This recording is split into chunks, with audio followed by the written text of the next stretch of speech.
नमस्कार. मी सुजाता. स्वागत करते तुमचं आपल्या यूट्यूब चॅनलमध्ये, ज्याचं नाव आहे फूडी सुजाता. तर आज आपण बघणार आहोत मांदेली फ्राय, तेही अगदी सोप्या पद्धतीने कशी करता येईल. पाहू शकता तुम्ही किती छान दिसते, छान क्रिस्पी कुरकुरीत झालेली आहे.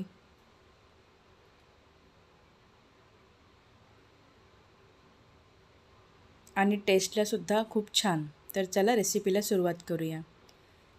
त्यासाठी इथे सर्वात आधी मी मांदेली व्यवस्थित साफ करून घेतलेली आहे.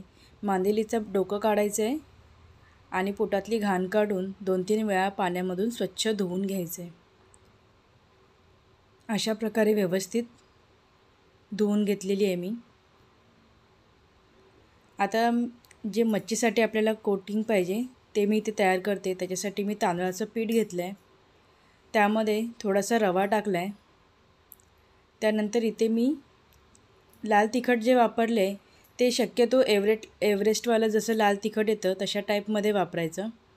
त्यानंतर इथे मी टाकलेली आहे हळद पावडर आणि थोडंसं मीठ. ह्या मिश्रणापुरती जेवढं मीठ लागेल तेवढं मीठ टाकायचं. त्यानंतर याला आपण व्यवस्थित मिक्स करून घेऊया. मिक्स करून हा मसाला असाच ठेवायचा आहे. त्यानंतर आपली जी फिश आहे ही बांधलेली मी धुवून वगैरे बाजूला ठेवलेली. आता यामध्ये आपल्याला कोकमचं पाणी टाकायचं आहे.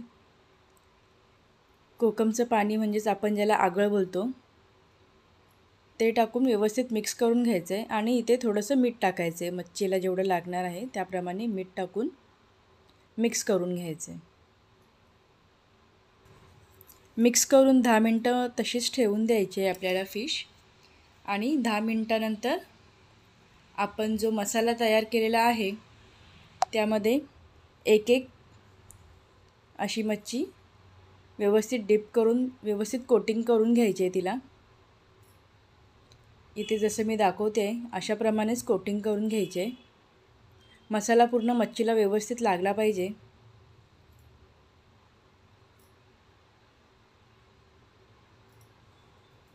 त्यानंतर इथे तेल गरम करून ठेवलं आहे. आता यामध्ये आपण एक मच्छी जी आहे ती सोडूया.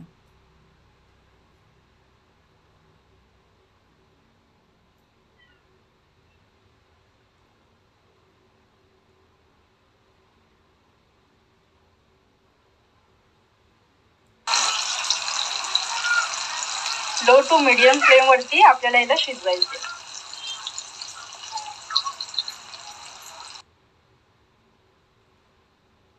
एक साईडने आपली मच्छी झालेली आहे. आता आपण तिला पलटून घेऊयात. इथे मी चिमटा वापरला आहे. चिमट्याने असं पलटी करायला बरं पडतं.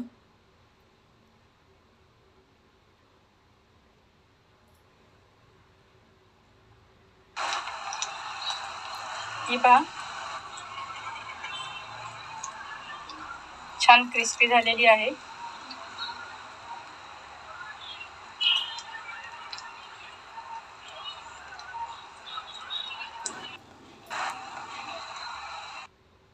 अशाच प्रकारे आपल्याला बाकीच्या मच्छीसुद्धा फ्राय करून घ्यायच्या आहेत. आणि इथे आपली मांदेली फ्राय तयार झालेली आहे.